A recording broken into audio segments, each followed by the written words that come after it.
Hello विद्यार्थी मित्रों, गई कालना विडियोमां એટલે કે ભાગ 1 માં આપણે ત્રિકોણમિતિના પરિચય વિશે થોડીક માહિતી મેળવી. આજે એને થોડીક આગળ વધારીએ.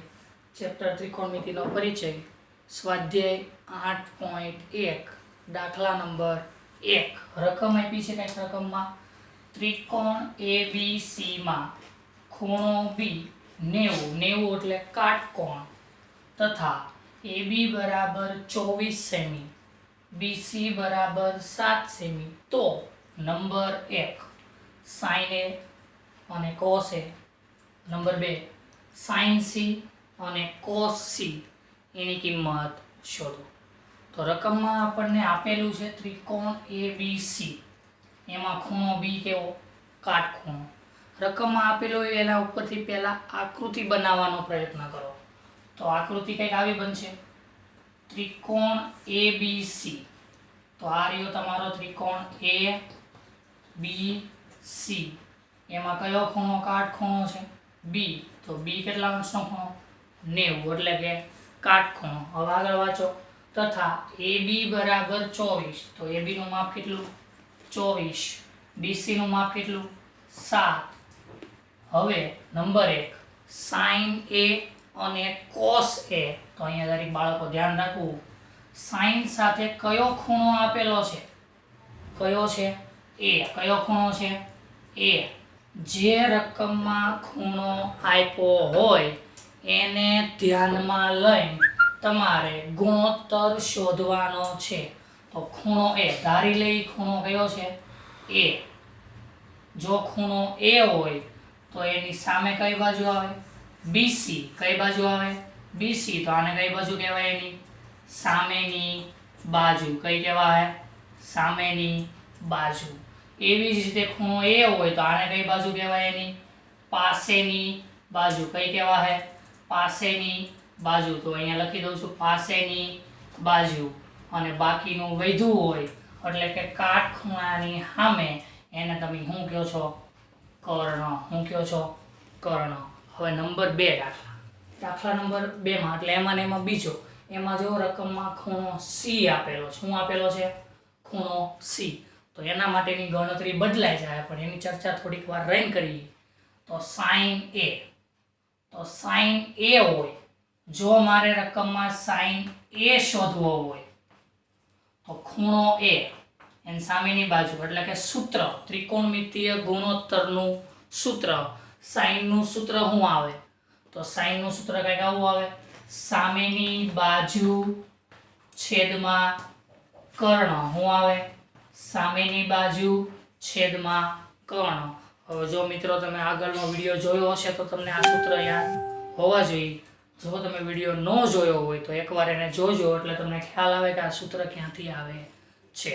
sin A સામેની બાજુ છેદમાં કર્ણ. આને યાદ રાખવાની ટૂંકી રીતે અગાઉના વિડીયોમાં બતાવેલી છે. આને કઈ રીતે યાદ રાખી શકાય, શાક. કઈ રીતે શાક. તો sin A, તો સામેની બાજુ કઈ, તો ખૂણો A હોય એની સામેની બાજુ કઈ છે BC અને કર્ણ કયો છે AC. હવે રકમમાં જુઓ તો આ બે માપ આપેલા છે. રકમમાં સાહેબ BC નું માપ આપેલું છે, AC આપેલો નથી. જ્યારે રકમમાં કાટકોણ ત્રિકોણ હોય તો તમને પાયથાગોરસ નામના વ્યક્તિની યાદ આવે. કયા વ્યક્તિની યાદ આવે પાયથાગોરસ. તો અહીંયા લખી દઉં છું જરીક, ત્રિકોણ ABC માં ખૂણો B કાટખૂણો એટલે કે 90, જો B કાટખૂણો હોય તો કર્ણ કયો થઈ ગયો AC. પાયથાગોરસના પ્રમેય મુજબ, પાયથાગોરસનો પ્રમેય શું કહે છે બાળકો, બે કાટખૂણો બનાવતી બાજુ, તો કાટખૂણો ક્યાં બન્યો B આગળ, એ બાજુઓ કઈ કઈ, એક તો BC અને બીજી AB, બંનેના વર્ગનો સરવાળો. તો પાયથાગોરસનો પ્રમેય, કાટખૂણો બનાવતી બે બાજુ કઈ કઈ AB અને BC, બંનેના વર્ગનો સરવાળો કર્ણના વર્ગ જેટલો હોય. કર્ણ કેટલો છે 80, તો 80 ના વર્ગ જેટલો હોય. હવે રકમ આપી ગણતરીમાં મૂકી દો. રકમમાં AB કેટલો છે 24, તો 24 નો વર્ગ, બીસી કેટલો છે 7, તો 7 નો વર્ગ, એસી આપણને ખબર નથી. આપો સાદું રૂપ 24 નો વર્ગ, તો 24 ગુણ્યા 24 એટલે 576, 7 નો વર્ગ એટલે 7 7 49, એસી આપણને ખબર નથી, તો હતો એમનો એમ. હવે આ બેનો સાદો સરવાળો કરી દો. સાદો સરવાળો કેટલો થાય બાળકો? 625. કેટલો થાય? 625 બરાબર 80 નો વર્ગ. હવે અહીંયા જરીક બાળકો ધ્યાન રાખવું, અહીંયા 80 નો વર્ગ આપ્યો છે, તો હવે એવું જરીક વિચારો કઈ સંખ્યાનો તમે વર્ગ કરો એટલે કે 2 વખત ગુણાકારમાં લખો તો તમને 625 મળે. તો મારા ખ્યાલ મુજબ તમે 2 વખત 25 લખી દો એટલે તમને કેટલા મળી જાય? 625. તો 80 ની કિંમત કેટલી મળશે બાળકો? 25. કેટલી મળશે? 25. જો રકમમાં તમને એકમ આપેલો હોય તો અહીંયા લખવાનો છે. અત્યારે તમને એકમ કયો આપ્યો છે? સેમી. તો અહીંયા 25 સેમી. કેટલા લખાય? 25 સેમી. નો આપ્યું હોય તો અહીંયા લખી દેવાનું 25 એકમ. શું લખવાનું? 25 એકમ. હવે રકમમાં આપણા પાસે સૂત્રમાં જોતું હતું, આવી ગયું છે બીસી નું માપ. તો રકમમાં આપેલું છે કેટલું? બીસી અને એસી. બીસી નું માપ કેટલું આપ્યું બાળકો? 7. કેટલું આપ્યું છે? 7. અને એસી નું માપ કેટલું છે રકમમાં? તો આપણે ગણ્યું, એસી નું માપ કેટલું છે? 25. તો AB ની BC અને AC ની જગ્યા ઉપર 7 અને 25. તો આ કોનું માપ મળ્યું તમને? sin A. કોનું માપ છે આ? sin A. એવી જ રીતે રકમમાં શું આપ્યું છે આપણને? cos A. શું આપ્યું છે? cos A. તો cos માટે તો અહીંયા બાળકો ધ્યાન રાખવું, cos માટે પણ કયો ખૂણો છે? cos A. એની સાથે કોણ જોડાયેલું છે? A. તો ખૂણો A હોય તો આ થઈ ગઈ તમારી પાસેની બાજુ, આ થઈ ગઈ સામેની, આ થઈ ગયો કર્ણ. તો આનું સૂત્ર જરીક બાળકો, તો એનું સૂત્ર કંઈક આગળના વિડીયોમાં આ રીતે કંઈક યાદ રાખવા માટે કીધું હતું. પાક. પાકનો મતલબ પાસેની બાજુ છેદમાં કર્ણ. તો રકમ ઉપરથી ગોતો. પાસેની બાજુ કઈ છે? AB. કઈ છે? AB. કર્ણ કયો છે? AC. કયો છે? AC. AB નું માપ કેટલું છે? રકમમાં આપ્યું છે 24. કેટલું આપ્યું છે? 24. કેટલું છે બાળકો? AB નું માપ 24 અને કર્ણ કેટલો મળ્યો છે આપણને? 25. કેટલો મળ્યો છે? 25. તો cos A ની કિંમત કેટલી મળશે આપણને? 24 ના છેદમાં 25. હજી બાળકોને રકમમાં કંઈક આગળ આપણને શોધવાનું કીધું છે. હું શોધવાનું કીધું નંબર 2 માં? તો નંબર 2 માં એને પહેલું કીધું છે sin C. હું શોધવાનું છે? sin C. હવે કયો ખૂણો આપેલો છે? કયો ખૂણો છે? C. કયો છે? C. જો ખૂણો C હોય તો ધારો કે આ ખૂણો C હોય તો બાળકો હવે આ ખૂણો, તો આને કહેવાય એની સામેની બાજુ. કઈ બાજુ કહેવાય? સામેની બાજુ. તો આ કઈ બની જાય? એની પાસેની બાજુ. કઈ થઈ જાય? પાસેની બાજુ. કર્ણમાં કાંઈ ફેરફાર થશે નહીં. sin C. સૂત્ર તો આનું આ જ આવવાનું, સામેની બાજુ છેદમાં કર્ણ. તો સૂત્ર બતાવતો નથી, ખાલી સામેની બાજુ કઈ? ખૂણો C હોય તો સામેની કઈ? AB અને કર્ણ કયો? AC. તો અહીંયા શું લખાય? AB ના છેદમાં AC. રકમમાં AB કેટલો છે બાળકો? રકમમાં AB દેખાય છે 24 અને કર્ણ કેટલો છે? 25. કેટલો છે? 25. તો એવી જ રીતે બાજુમાં હજી શું આપ્યું છે? cos C. શું આપ્યું છે? cos C. તો C માટે ખૂણો C હોય તો આ થઈ ગઈ તમારી પાસેની, આ થઈ ગઈ સામેની અને આને કહેવાય કર્ણ. cos ના સૂત્રમાં પણ કંઈ ફરક પડશે નહીં. તો એનું સૂત્ર આવશે પાસેની બાજુ છેદમાં કર્ણ. પાસેની બાજુ કઈ? BC અને કર્ણ કયો? AC. તો અહીંયા લખી દઉં છું BC ના છેદમાં AC. બાળકો BC નું માપ રકમમાં કેટલું છે? 7. કેટલું છે? 7. અને કર્ણનું માપ કેટલું મળ્યું છે? 25. તો 7 ના છેદમાં 25. આવી રીતે તમને કોઈ પણ ગુણોત્તર મેળવવાનો કે ફોર એક્ઝામ્પલ ધારો કે રકમમાં sin A cos A, ત્યાં તમને રકમમાં એવું પૂછાય કે અહીંયા tan A ની કિંમત શોધો, તો તમને tan નું સૂત્ર આવડવું જોઈએ. કોનું આવડવું જોઈએ બાળકો? tan A. ખૂણા A માટે છે ને C પણ આવી શકે.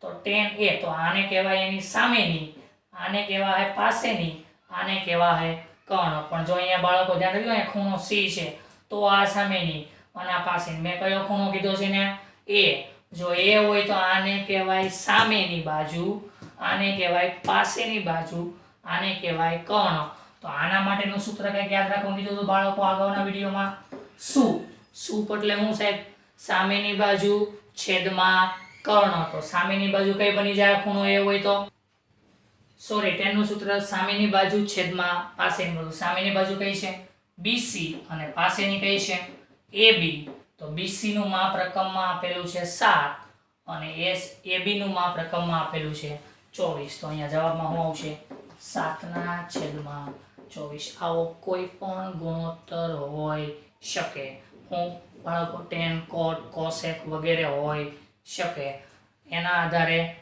આપણે આગળના દાખલા ઉપર ચર્ચા કરીએ દાખલા નંબર 2 આકૃતિ પરથી tan p - cot r ની કિંમત શોધો બાળકો દાખલા નંબર 2 આકૃતિ પરથી tan p - cot r એની કિંમત શોધો તો રકમમાં જરીક બાળકો ધ્યાન રાખો tan p તો અહીંયા ખૂણો કયો છે p અને cot r તો અહીંયા તમને p આપેલો છે એકવાર અને એકવાર હું આપેલો છે r તો બંનેની ગણતરી અલગ અલગ છે તો પહેલા તો ત્રણે ત્રણ માપ આપણી પાસે હોવા જોઈએ સામેની બાજુ પાસેની બાજુ અને કર્ણ તો રકમમાં મને એક બાજુ દેખાય છે અને કર્ણ દેખાય છે બીજી બાજુ દેખાતી નથી જો કાટકોણ ત્રિકોણ હોય તો અહીંયા થોડું વર્ણન કરી દઈએ ત્રિકોણ PQR માં કયો ખૂણો કાટખૂણો છે Q ખૂણો કાટખૂણો કયો ખૂણો Q ખૂણો તો પાયથાગોરસના પ્રમેય મુજબ કયા પ્રમેય મુજબ પાયથાગોરસના પ્રમેય મુજબ તો આગળના દાખલામાં જોયું પાયથાગોરસનો પ્રમેય તો પાયથાગોરસનો પ્રમેય એવું કહે છે કાટખૂણો બનાવતી બે બાજુના વર્ગનો સરવાળો તો કાટખૂણો ક્યાં ભાઈનો Q આગળ તો પાયથાગોરસનો પ્રમેય પહેલી બાજુ PQ બીજી બાજુ QR બંનેના વર્ગનો સરવાળો કર્ણના વર્ગ જેટલો હોય કર્ણ કયો છે PR હવે રકમ આપી એના ઉપરથી ગણતરી કરો રકમમાં PQ આપેલો હા સાહેબ કેટલો આપેલો છે 12 પછી PR કેટલો આપેલો છે 13 QR આપેલો નથી તો કિંમત મૂકો PQ ની કિંમત 12 QR ની કિંમત ખબર નથી અને PR ની કિંમત રકમમાં આપેલી છે 13 સાદુરૂપ આપો 12 × 12 કેટલા થાય બાળકો અથવા 12 નો વર્ગ 144 QR ખબર નથી 13 નો વર્ગ 169 હવે આ પ્લસ 144 બરાબરની આ બાજુ આવે એટલે માઈનસ 169 આ પ્લસ 144 આ બાજુ જાય એટલે માઈનસ 144 તો QR નો વર્ગ આ બેની સામાન્ય બાદબાકી તો કેટલો વધે 25 કેટલા વધે 25 હવે એ વિચારો તો બાળકો એવી કઈ સંખ્યા તમે બે વખત લખો તો 25 થાય તો 25 25 તો QR બરાબર 5 કેટલા આવશે 5 નો વર્ગ કરો એટલે કેટલા મળે 25 તો QR ની કિંમત આપણને મળી ગઈ કેટલી મળી છે બાળકો 5 કેટલી મળી 5 હવે રકમ ઉપર જોઈ લઈએ આપણી રકમ આપણે ઓરિજિનલ અહીં લખી દઈએ tan p - cot r તો હવે tan સાથે કયો ખૂણો છે p જો tan સાથે p હોય તો p તો આ થઈ ગઈ એની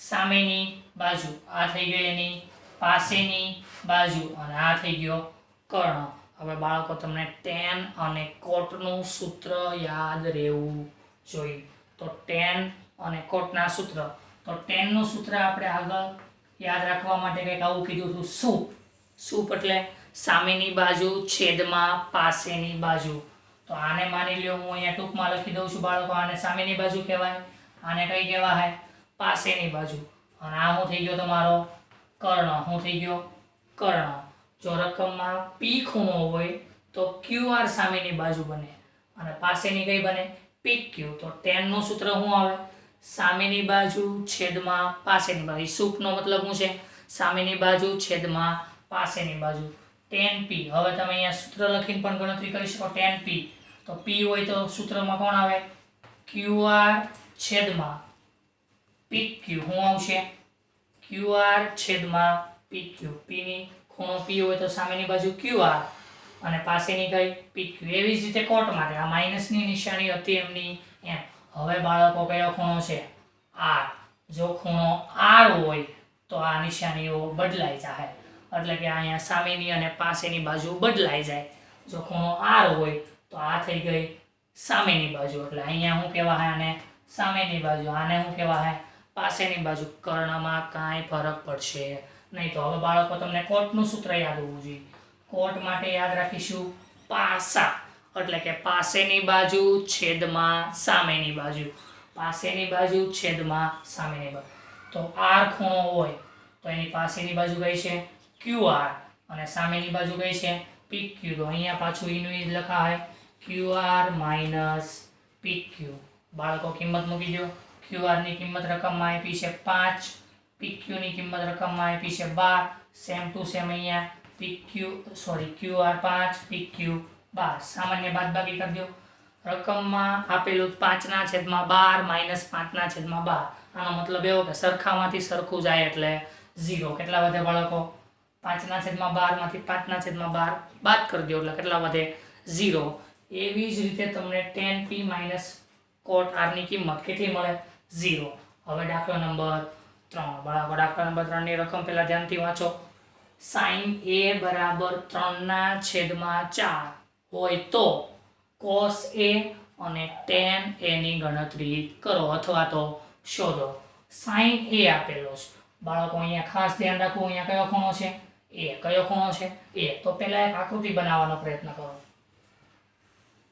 ત્રિકોણ ABC. સાહેબ તમે ABC જ કેમ લીધું? એવું તમે કોઈ પણ લખી શકો, પણ અહીંયા A હોય ને તો A લેવો જરૂરી છે. ABN લખી શકો, ABP ગમે પણ લખી શકાય, પણ A હોવો જરૂરી છે. તો મેં અહીંયા કયો ખૂણો કાટખૂણો ધાર્યો છે? B. તો એનું પહેલા વર્ણન કરી દઉં છું. ત્રિકોણ ABC માં ખૂણો B કેવો છે? કાટખૂણો. અને એનો કર્ણ કયો છે ભાઈ? કર્ણ AC છે. કર્ણ કયો છે? AC. હવે રકમમાં જોઈ લો. sin A, તો A આપેલું છે તો પહેલા અહીંયા લખી દઈ sin A બરાબર 3/4. તો sin નું સૂત્ર, જો ખૂણો હોય આ ખૂણો હોય, આને શું કહેવાય? એની સામેની બાજુ. આને શું કહેવાય? એની પાસેની બાજુ. આને શું કહેવાય બાળકો? એનો કર્ણ. શું કહેવાય? કર્ણ. હવે sin ની કિંમત આપેલી છે. sin A બરાબર 3/4. તો પહેલા અહીંયા sin A ની જગ્યાએ સૂત્ર લખો. સામેની બાજુ કઈ બાળકો? BC. કર્ણ કયો છે બાળકો? AC બરાબર 3/4. મેં અહીંયા કાંઈ નવું કર્યું નથી બાળકો. sin નું સૂત્ર મૂક્યું. સામેની બાજુ છેદમાં કર્ણ. તો sin માટે સામેની બાજુ કઈ છે? BC અને કર્ણ કયો છે? AC. તો BC ના છેદમાં AC. હવે તમારે આના બરાબર ધારણા કરવાની. ધારો કે BC બરાબર 3K અને AC બરાબર 4K હોય. હવે આવું આવ્યું કઈ રીતે બાળકો?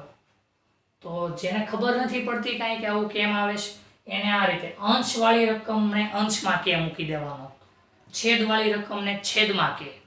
પણ જેને ખબર નથી પડતી એના માટેનો ઉપાય છે. જેને ખબર પડે કે સાહેબ આ કેવી રીતના એવું સમજવું હોય તો એની ગણતરી થોડીક અહીંયા જોઈ લો બાળકો.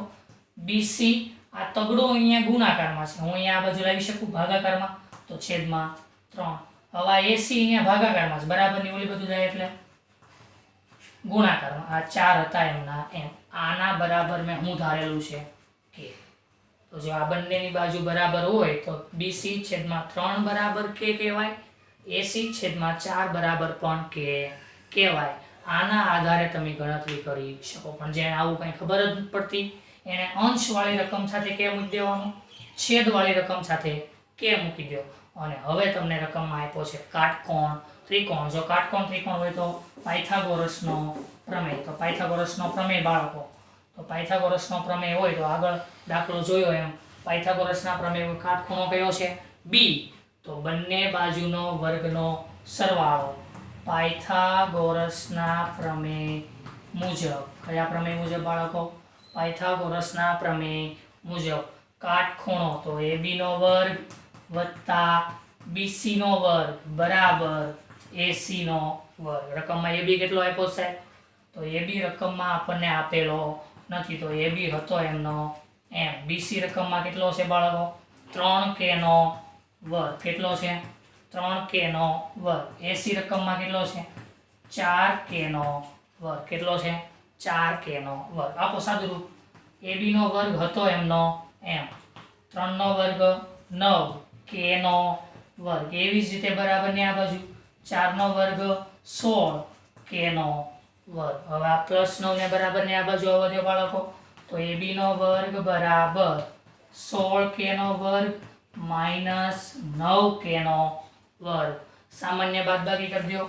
AB નો વર્ગ બરાબર 16 માંથી 9 જાય તો કેટલા વધે બાળકો? 8 કે 7?